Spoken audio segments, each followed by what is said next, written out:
할렐루야. 할렐루야. 2026년도 첫 주일 예배입니다. 이 자리에 함께해서 너무나 감사하고 오늘 예배를 시작으로 모든 주일 예배가 하나님 은혜 가운데에 더 큰 은총 가운데에 응답 가운데 계시는 우리 믿음의 성도님들 되시기를 주님의 이름으로 간절히 축원합니다. 우리 좌우 앞에 계신 분들과 이렇게 인사할까요? 오늘도 잘 오셨습니다. 잘 오셨습니다. 또 이렇게 서로 인사하겠습니다. 2026년도 은혜 많이 받으세요. 2026년도 은혜 많이 받으세요. 네, 좋습니다.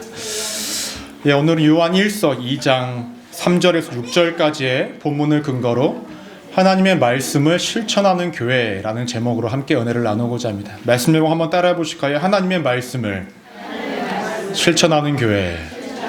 네, 오늘 말씀 9절과 그다음 오늘 말씀 제목이 우리 순복음 소망교회가 2026년도에 함께 나아가야 할 믿음의 방향성입니다.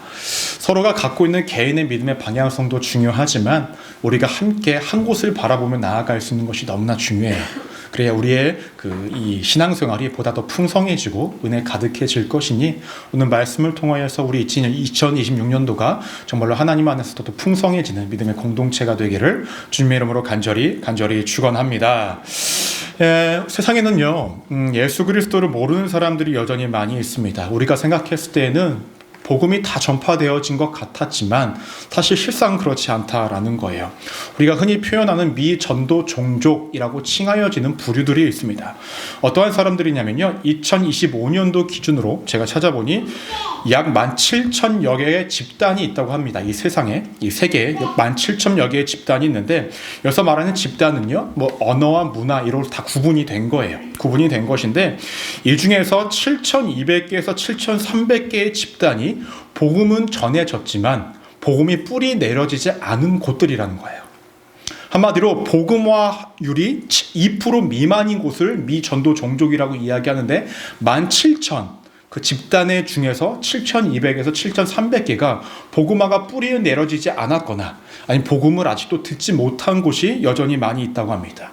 그 사람들의 인구가 약 34억 명에서 36억 명 가량이 된대요. 굉장히 많지 않습니까? 우리는 그리스도인으로 산다는 것을 굉장히 당연시 여기고 있고 미국이란 나라 자체가 복음으로 세워진 나라이기 때문에 복음을 접하는 것이 너무나 당연하게 여기면서 살아가고 있지만 여전히 세상에는 복음이 전해지지 않은 곳, 복음이 뿌리 내리지 않은 곳이 여전히 너무나 많이 있다라는 거예요. 이렇게 본다면 우리가 예수 그리스도를 믿을 수 있는 것, 우리가 이 자리에서 예배드릴 수 있는 것 자체가 너무나 큰 은혜라는 거예요. 2026년도의 시작 자체가 여러분들 큰 은혜인 거 아십니까? 내가 그리스도 안에 있고 예수 그리스도를 믿을 수 있는 것 자체가 큰 은혜라는 거예요.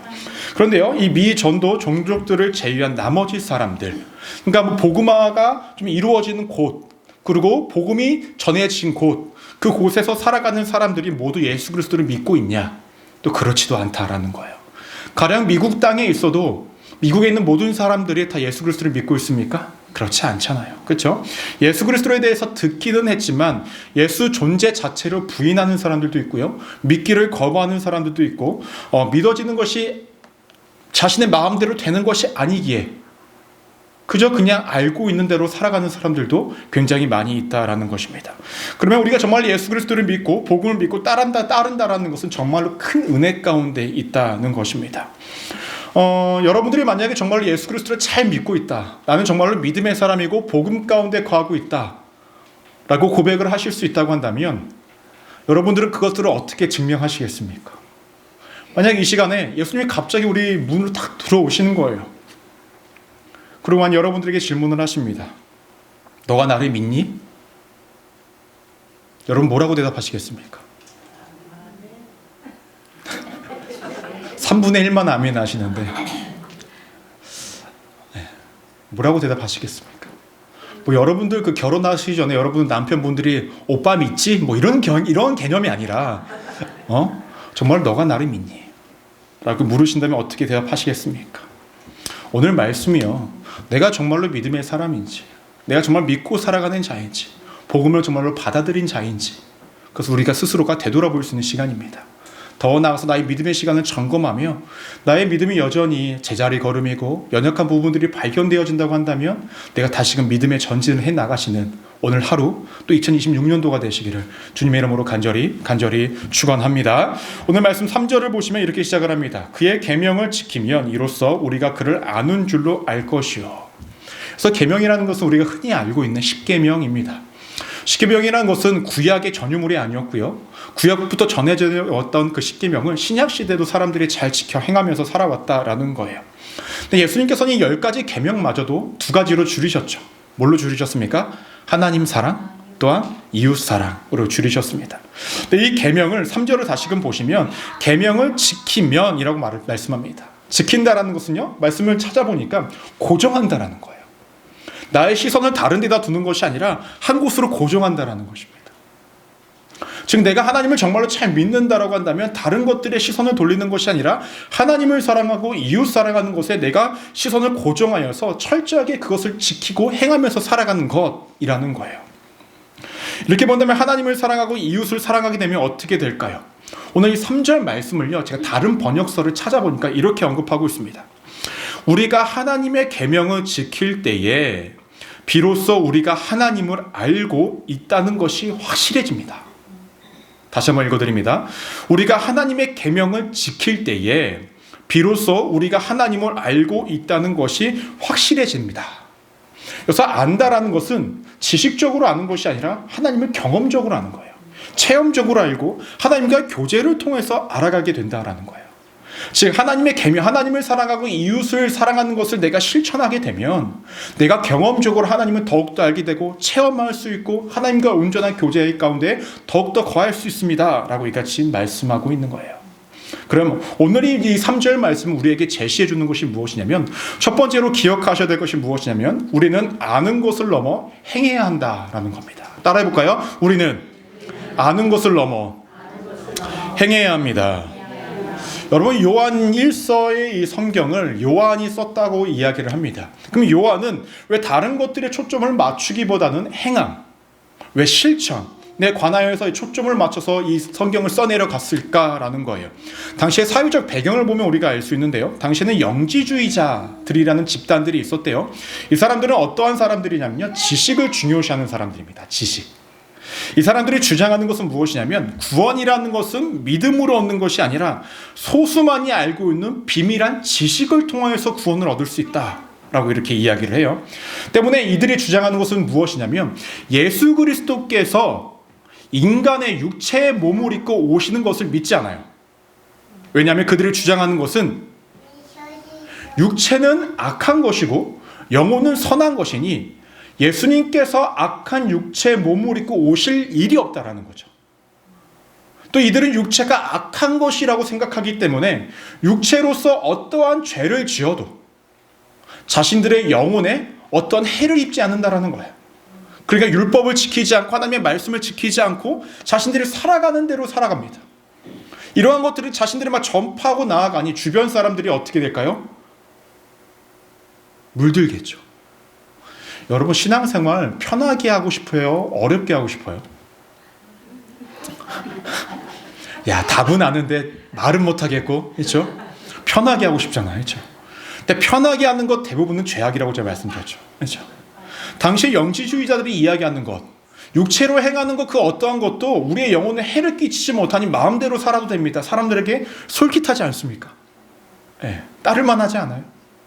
사람들이 여기 현혹되어서 그렇게 살아갑니다. 그러다 보니 이 요한이라는 사람이 당시의 사회적 분위기에 따라서 뭐라고 이야기하냐, 믿음이라는 것은 아는 지식을 넘어서 그것을 행하는 것까지 이르러야 한다 라고 이렇게 말을 하고 있는 것입니다. 여러분, 만약에 구원을 얻는 것이 지식으로 되는 것, 하나님을 아는 것으로 우리가 구원을 얻는다라고 한다면 여러분, 충격적인 사실은 무엇인지 아십니까? 귀신도 구원 얻어야 됩니다. 그렇지 않습니까? 마가복음 3장 11절 말씀, 마가복음 3장 11절 말씀 우리 함께 한번 읽어보도록 하겠습니다. 시작. 이와 같이 3장 11절 말씀, 더러운 귀신들이 어느 때까지 예수를 보면 그 앞에 엎드려 부르짖어 이르되 당신은 하나님의 아들이니이다 하니라고 고백을 합니다. 더러운 귀신들이요, 예수님을 마주했을 때에 뭘 하고 있습니까? 늘 예수님을 알아차립니다. 예수님을 알아요. 근데 알고 있는데 그것이 구원에 이르는 길이었나요? 그렇지 않다라는 거죠. 알고 있는 것이 구원을 이루는 것이 아니다라는 것입니다. 여러분, 영지주의자들의 삶을 한번 보십시오. 그들은요, 자신들이 알고 있다고 해서 자신들이 구원을 얻을 수 있다라고 생각을 합니다. 때문에 자신들의 생각이 옳다라고 생각하고 자신들의 판단에 따라서 자신들의 신앙과 모든 것들이 옳다고 판단하고 있습니다. 그리고 자신들과 같지 않으면 구원에 이룰 수 없다라고 표현을 합니다. 모든 판단을 자신들의 기준에 따라서, 지식에 따라서, 말에 따라서, 판단에 따라서, 자신들의 생각의 영역에 따라서 구원의 길을 제시하고 있다는 거예요. 우리는 이 정도는 아니지만 우리도 굉장히 유사하기도 합니다. 여러분, 오랫동안 신앙생활 하셨죠? 그렇죠? 기본 제가 여기서 봤을 때 기본 10년 이상. 에휴, 목사님 10년이 무슨 말이에요? 20년 이상. 아유, 20년이 무슨 말이에요? 그 이상 더 많으시죠. 우리가 신앙의 기간이 길어질수록요, 우리가 말씀을 통해서도 설교를 통해서도 우리의 성경적 지식을 쌓여져 갑니다. 경험도 쌓여져 가는데요, 그 지식을 쌓여지고 아는 것들은 쌓여져 감에도 불구하고 우리의 삶은 좀처럼 전과 같이 다르지 않는 그런 모습으로 살아갑니다. 그러면서 나에게는 구원이 받았다, 나는 구원받은 자다라고 고백을 하고 있다는 거예요. 이 모습이 누구와 비슷해요? 당시 영지주의자 사람들과 뭐가 다르냐라는 거죠. 내가 알고 있는 것하고 내가 그것으로 내가 구원을 받을 수 있다라고 이야기하는 것, 나는 하나님을 알고 있고 교회를 다녔고 오랫동안 신앙생활을 하고 있어, 그러니 나는 구원을 받을 수 있어 라고 내가 단언할 수 있는 것, 그렇다고 다를 바가 없다라는 것입니다. 구원은요, 내가 알고 있는 성경적 지식과 정보로 이루는 것이 아니죠. 그렇죠? 내가 지금까지 해온 나의 신앙의 생활이라고 이야기할 수 있는 주의를 성수하고 말씀을 보고 기도했다 라는 나의 어떠한 그 데이터와 또한 내가 나름 쌓아놨다고 했던 그것으로 구원을 이루는 것이 아니다라는 거죠. 중요한 것은 무엇이냐면, 믿음이라는 것은 내가 아는 것, 내가 경험한 것으로 이루는 것이 아니라 내가 알고 경험한 것이 내 삶 가운데에 실천되어져야 한다라는 것입니다. 성경은 명확하게 말씀하고 있습니다. 믿음이라는 것은 아는 것이 전부가 아니라 행함까지 이르러야 한다. 때문에 야고보서 2장 17절 말씀을 보면 이렇게 언급합니다. 이와 같이 행함이 없는 믿음은 그 자체가 죽은 것이라. 또 연이어서 26절 말씀을 보시면 이렇게 언급합니다. 영혼 없이 몸이 죽은 것 같이 행함이 없는 믿음은 죽은 것이니라 라고 말씀해요. 또 예수님께서 마태복음 7장 16절 그 이하의 말씀에 뭐라고 말씀하시냐면, 좋은 나무는 좋은 열매를 맺고 나쁜 나무는 나쁜 열매를 맺는다. 이 말씀은 무엇일까요? 우리의 진정한 믿음이 있다고 한다면 그 안에 열매가 드러날 수밖에 없다 라고 이렇게 말씀을 하고 있습니다. 여러분, 우리가 오랜 시간 동안 신앙생활을 해온 것을 앞으로 내세워 나는 구원받은 자라고 고백을 하는 것이 아니라, 내가 알고 있는 것들을 통해서 내가 삶 가운데서 행함으로 통하여 내가 정말로 믿음 가운데 있는 자라는 것을 증명할 수 있어야 한다라는 것입니다. 여러분, 오늘 말씀에서 언급하고 있는 계명의 축소판이 아까 제가 뭐라고 말씀드렸죠? 하나님을 사랑하고 이웃을 사랑하는 것입니다. 여러분, 사랑을요, 책으로 배울 수 있습니까? 여러분, 결혼하시기 전에 딱 책으로 사랑은 이런 거야, 딱, 그리고 이제 연애도 안 하고 결혼을 딱 하셨나요? 어떠셨어요? 사랑은 어떻게 하는 거다라고 책으로 나온 것은 사랑에 대한 지식을 쌓아갈지 모르겠지만 그 자체가 사랑은 아니에요. 그렇죠? 우리가 성경을 읽고 말씀을 들음으로 통하여서 성경적 지식과 말씀에 대한 지식을 쌓아가지만 우리가 그것이 행함으로, 경험으로 명확하게 드러나지 않다고 한다면 그것은 믿음이 아니다라는 거죠. 여러분들에게 다시 한번 질문을 드리겠습니다. 여러분들은 믿음이 있으십니까? 아까보다 더 적어주셨네요. 믿음이 있으십니까? 아니면 믿음이라는 것을 알고 계십니까? 구원을 받으셨습니까? 아니면 구원을 받는 방법을 알고만 계신 겁니까? 우리 스스로가 되돌아봐야 한다라는 것입니다. 제가 이러한 질문을 던지는 것은 여러분들 지금 이 질문에 대해서 피할 시기가 아니라 내가 마주해야 할 때라는 거예요. 아유, 됐어요 목사님, 머리 아파, 하루하루 사는 것도 피곤해. 이 질문을 회피할 때가 아니라 지금이라도 마주해야 될 때라는 거예요. 내가 정말로 믿음 안에 있는지, 내가 아는 것으로 만족하며 내가 구원받았다고 생각하고 있는 것은 아닌지를 스스로 되돌아보며 내 삶 가운데의 그 믿음이라고 하는 것, 그것이 내 삶에서 얼마나 표출되어지고 나타나고 있는지를 스스로 되돌아봐야 한다는 것입니다. 그렇지 않는다고 한다면 우리의 믿음은 아는 믿음, 지식에 머무르는 믿음. 제가 믿음으로 표현했지만 그것은 믿음이 아니라 그냥 지식과 정보에 불과하다는 것을 기억하시는 여러분들 되시기를 주님의 이름으로 간절히 축원합니다. 이어서 말씀을 보시면 4절을 우리 함께 한번 읽어보도록 하겠습니다. 시작. 그를 아노라 하고 그의 계명을 지키지 아니하는 자는 거짓말하는 자요 진리가 그 속에 있지 아니하되 라고 이렇게 말씀을 합니다. 4절에서 명확하게 말씀하고 있는 것은 무엇입니까? 하나님을 안다고 하면서도 그분이 주신 계명을 지키지 않으면, 그리스도를 안다고 하면서도 그분이 주신 하나님을 사랑하고 이웃을 사랑하는 그 계명을 지키지 않는다고 한다면 그 사람은 거짓말하는 자요. 그가 알고 있는 진리라고 여겼던 그 성경, 그 말씀이 그 속에 있지 아니하는 자다라고 명확하게 말씀을 합니다. 정말로 이 말씀을 알고 있는 자, 경험하고 체험한 자는 어떠한 삶을 살아갈까요? 내가 체험하고 경험한 것을 이 세상 속에서 나타내면서 살아간다는 거죠. 여러분, 이렇게 한번 생각을 해보겠습니다. 학교에서 반에서 1등하는 애와 꼴등하는 애가 있습니다. 근데 이 꼴등하는 애가 너무나 안타까워서 선생님이 1등하는 애한테 시켜요. 너 같이 애랑 공부 좀 해라. 그리고 공부하는 것도 알려주고 공부하는 방법도 알려주라 라고 이렇게 합니다. 두 아이가 같이 공부를 해요. 꼴등하는 아이가 1등하는 아이의 공부하는 방법을 보고 알려주는 것들을 그대로 따라합니다. 성적이 오를까요? 안 오를까요? 오르죠. 여러분, 꼴등하는 애가 성적이 오르기가 쉬울까요? 10등하는 애가 성적 오르기가 쉬울까요? 꼴등이 오르기 쉽습니다.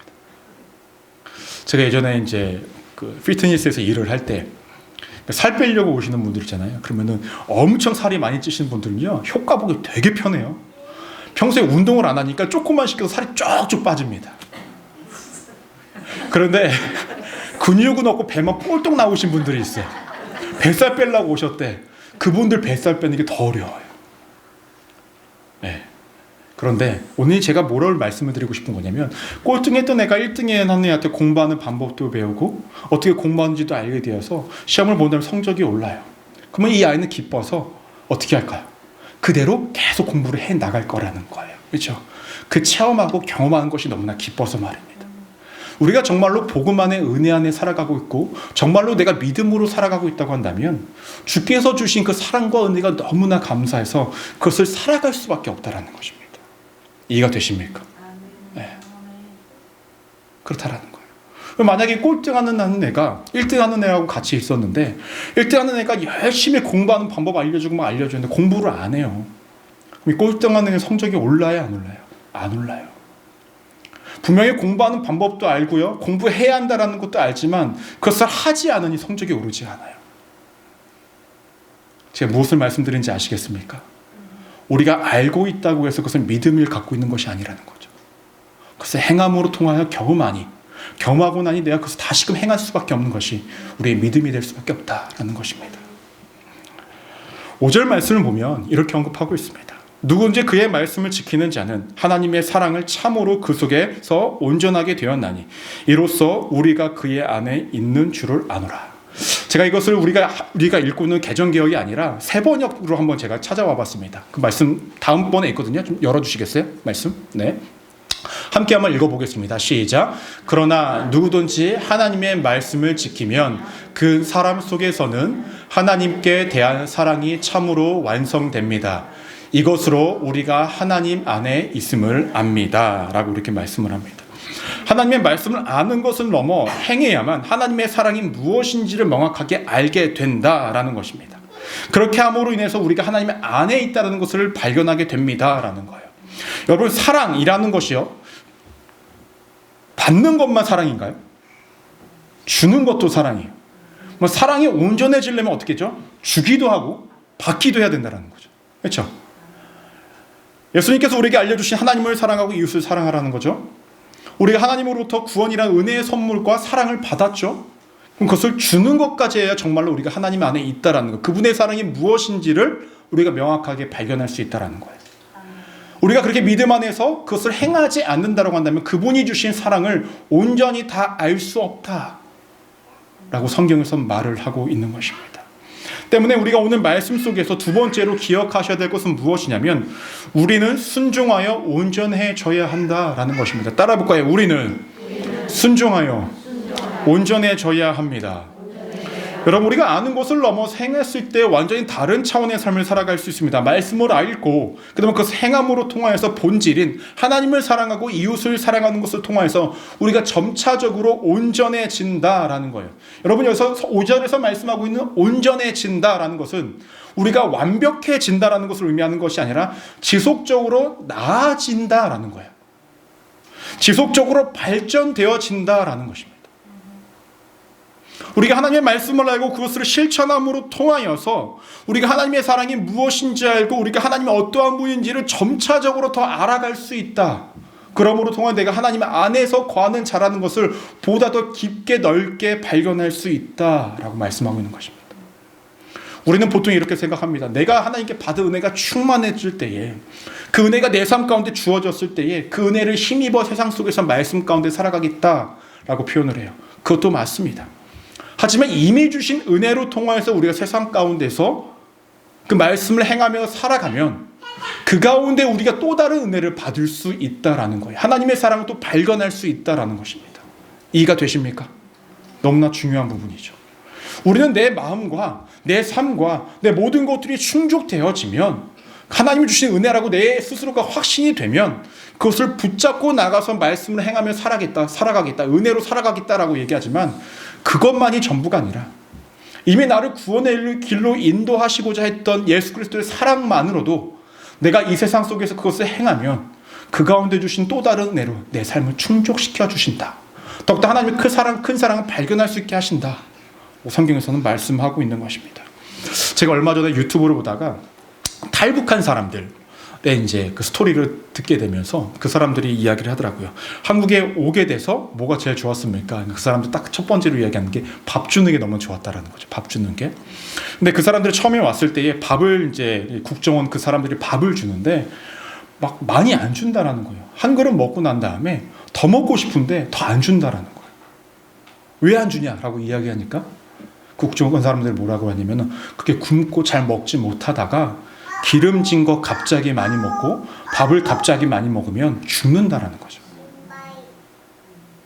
제가 무엇을 말씀드리고 싶으냐면 하나님께서 여러분들에게 주실 은혜가 부족하다라는 것이 아니에요. 그래서 우리가 은혜가 부족하니까 은혜를 더 많이 받으려고 행함하라는 것이 아니라 이미 주시고자 하는 은혜는 충분한데 그것을 받아들이는 우리가 그것을 다 받아들일 수 없는 상태가 되니 우리가 세상 속에서 말씀을 행하며 살아갈 때에 조금씩 더 온전해질 수 있는 삶을 우리의 삶으로 인도해 주신다라는 것입니다. 이해가 되십니까? 말씀을 지켜 행하는 것은 손해를 보는 것이 아니라 내가 보다 더 큰 은혜와 말씀 가운데 거할 수 있고 하나님이 붙잡아 주시고 더 큰 은혜 가운데 내가 거할 수 있는 큰 은혜의 발걸음이다라는 것입니다. 여러분 때문에 우리가 하나님을 알고 그분의 말씀을 알고 그분을 사랑한다면 알고 들은 것을 행함 가운데 나아가야 합니다. 그것이 우리의 믿음의 발걸음이 되어져야 한다는 거예요. 그것이 하나님이 우리를 이 세상 속에서 더욱더 믿음 안에서 성장시키시고 온전해지고 더욱더 성숙하길 원하시는 마음으로 우리를 그렇게 인도하고 계신다라는 것입니다. 여러분, 모든 것들은 은혜로 시작됩니다. 하지만 이미 주시는 은혜로도 충분히 우리가 세상 속에서 믿음으로 살아갈 수 있다는 거예요. 믿음으로 살아간다면 하나님께서 점차적으로 그 사랑이 무엇이었고 이 말씀이 무엇이었고 너의 삶 가운데 내가 주고자 했던 그 또 다른 은혜가 무엇인지를 발견하게 하신다라는 것입니다. 지금 말씀을 지켜 행하며 나아간다는 것은 내가 그동안 알지 못했던 또 다른 하나님의 마음을 발견하는 시간이고 그 은혜 가운데 거하는 시간이고 그 은혜로 내가 살아갈 수 있는 삶을 얻는 시간이라는 것을 기억하시기를 주님의 이름으로 간절히 축원합니다. 이어서 6절 말씀을 보시면 이렇게 언급합니다. 그의 안에 산다고 하는 자는 그가 행하시는 대로 자기도 행할지니라. 6절 말씀의 포인트는 무엇이냐면 그가 행하시는 대로입니다. 그가 행하시는 대로. 내가 하고 싶은 대로 내 마음대로 내가 할 수 있는 대로가 아니라 예수 그리스도께서 보여주신 대로, 그가 이 세상 속에서 나타나신 대로, 그것이 기준이라는 거예요. 우리가 마지막으로 기억하셔야 될 것은 무엇이냐면 우리의 기준은 예수 그리스도여야 한다라는 것입니다. 따라해볼까요? 우리의 기준은 예수 그리스도여야 합니다. 아까 영지주의자들은요, 기준을 뭐로 삼았죠? 자신들의 지식과 알고 있는 것과 자신들이 하고 싶은 것으로 기준을 삼아요. 그것이 진짜 믿음이 아니라는 거죠. 기준은 철저하게 누구여야 하냐면 예수 그리스도십니다. 이 땅 가운데서 보여주신 그 삶이 우리의 기준이어야 한다라는 거예요. 그런데 우리가 간혹 혼동하는 것이 있습니다. 그것은 무엇이냐면 선행을 하는 것과 복음을 가지고 복음을 품고 살아가는 것을 혼동합니다. 예수님께서 이 땅 가운데 오셔서 보여주시는 그 삶은 약자들을 돕고 그들을 위로하고 그들과 함께하고 그들을 돕는 삶이었기 때문에 많은 사람들이 선행이라고 생각을 합니다. 하지만 복음이 선행이라는 것은 일정 부분은 맞지만 일정 부분은 틀리다라는 거예요. 복음을 가지고 살아가는 삶 안에는 선행이 포함되지만 선행 자체는 아니다라는 것입니다. 때문에 우리의 모든 기준은 예수님께서 보여주신 그 삶, 복음의 삶을 살아가야 한다라는 거예요. 그리고 여러분, 복음대로 살아가는 것과 선행을 하는 것의 차이가 무엇일까라는 거죠. 선행이라는 것은요, 나로부터 시작이 됩니다. 나로부터. 개인의 도덕적 양심이나 사회적 책임이나 내가 좋은 사람이 되겠다는 그 마음, 가짐으로 나의 선행이 시작된다라는 거예요. 하지만 복음이라는 것은 내가 아닌 하나님으로부터 시작이 됩니다. 내가 받은 십자가의 은혜에 감사하여 반응하는 것이고 구원을 받은 것에 대한 열매를 통하여서 복음의 삶을 살아간다라는 거예요. 동기와 그 모든 것들이 내가 중심이 아니라 하나님이 중심이라는 거죠. 그리고 더 나아가서 나 중심이 아니라 은혜 중심이라는 것입니다. 또한 어떠한 차이가 있냐면 목적이 다릅니다. 선행이라는 것은요, 사회적인 질서와 타인의 평가 또한 스스로의 만족감을 가지고 목적을 향해 나아가지만 복음이라는 것은 전적으로 목적이 무엇입니까? 하나님께 영광을 돌리기 위해 하는 것입니다. 때문에 하나님의 나라가 자신의 삶을 통하여서 드러나는 것, 즉 종말이 있고 종말론적인 삶을 고백하고 나아가는 것을 삶으로 보여주는 것이 복음의 삶이라는 것입니다. 마지막으로 어떠한 차이가 있냐? 지속 가능한 것이냐 아니냐의 차이도 있습니다. 여러분, 선행은요, 사실 해도 되고 안 해도 됩니다. 사회적으로 그렇지 않습니까? 꼭 의무가 아니에요. 여러분, 선행을 하지 않았다고 해서 나라에서 법적으로 또 선행 안 해서 징역 3년 그런 경우 보셨습니까? 없어요. 여러분, 선행이라는 것은요, 나에게 만약 내게 큰 손해가 끼치면은, 내게 큰 이득이 안 되면은 그만둬도 되는 거예요. 그럼 복음을 가지고 살아가는 삶이라는 것은요, 내게 손해가 있더라도 지속해야 하는 것입니다. 그리고 자신을 부인하고 개인에게 주어진 십자가의 길을 걸어가는 것입니다. 이외에도 선행과 복음을 가지고 살아가는 것은 더 많은 차이점이 분명히 있지만 중요한 것은 우리는 선행이 아닌 복음을 붙잡고 살아가는 삶을 살아가야 한다는 거죠. 모든 동기와 이유와 목적과 결과가 나를 위한 것이 아니라 하나님으로 시작을 해서 하나님의 영광을 위해서 복음을 전하기 위한 것이 우리의 복음적 삶이 되어져야 한다는 거예요. 그러면요, 결과가 분명히 다릅니다. 어떠한 결과가 다르냐면 선행을 통해서 사람을 변화시키지 못하지만 복음을 통해서는 사람을 변화시킬 수 있다는 거죠. 이것이 포인트입니다. 때문에 제가 여러분들에게 간절히 드리고 싶은 말씀은 여러분들의 삶에 복음을 품고 그 사랑을 품고 살아가고 있느냐라는 거예요. 여러분, 인간적인 마음이 들다 보면요, 내가 어떠한 선행을 해야 되겠다. 교회 내에서도 마찬가지입니다. 믿음의 공동체 안에서도 내가 선행을 해야 되겠다. 남들이 하지 않은 그 청소를 해야 되겠고, 내가 남들이 하지 않은 밥을 해야 되겠고, 남들이 하지 않은 봉사를 해야 되겠고, 그 마음의 시작이 선행으로부터 시작되잖아요. 그러면 어느 순간 사람들의 말과 나를 힘겹게 하는 어떤 외부적인 요소들로 통해서 내가 그것을 다 그만둬버립니다. 못 해먹겠다. 근데 내가 정말로 복음의 은혜를 품고 복음으로 살아가고자 해서 그 일을 감당하는 자는 행여나 내게 그러한 일이 있다 할지라도 내가 받은 은혜가 크니, 내게 주실 은혜가 크니 그럼에도 그 일을 감당한다라는 거예요. 그것이 완전 다릅니다. 교회를 넘어서서 우리 일상에서도 마찬가지입니다. 저는 우리의 삶이, 우리의 2026년도가 이렇게 변화여지기를 소망합니다. 그동안 내가 오랫동안 신앙생활을 했고 주일마다 말씀 듣고 수요일마다 말씀 듣고 유튜브나 기타 매체를 통해서 말씀을 들어서 점점 머리는 커져요. 말씀도 많이 알아가시고 점점 머리는 커지는데 커지는 머리만큼 우리의 행동은 커지지가 않아요. 그러니까 머리만 이만해지고 몸은 요만해지고 숟가락 같아지네요. 숟가락 같아지고. 하나님이 원하시는 건 지식을 쌓아가는 믿음이 아니라 너가 한 가지만 알면 된다. 하나님을 사랑하고 이웃을 사랑하는 것. 그것을 통하여서 너가 그것을 이 세상 속에서 살아가고 있다고 한다면 넌 너희 스스로의 믿음을 증명하고 있는 것이고 증명하고 있는 그 삶 가운데 하나님께서는 또 다른 은혜를 주시겠다 말씀하시고 너가 어떻게든 예수 그리스도를 닮기 위해 애쓰고 힘쓰고 노력하고 있다고 한다면 내가 그 가운데 너와 함께 있음을 보여줄 것이다 라고 오늘 말씀 가운데 명확하게 언급하고 있는 것입니다. 여러분, 우리 순복음 소망교회 2026년도 그런 첫 걸음이 되기를 소망합니다. 아멘. 아멘 크게 하시는 분들만 여기까지만 합니다. 처음부터 엄청 잘하실 생각하지 마요. 하나님도 기대 안 하세요.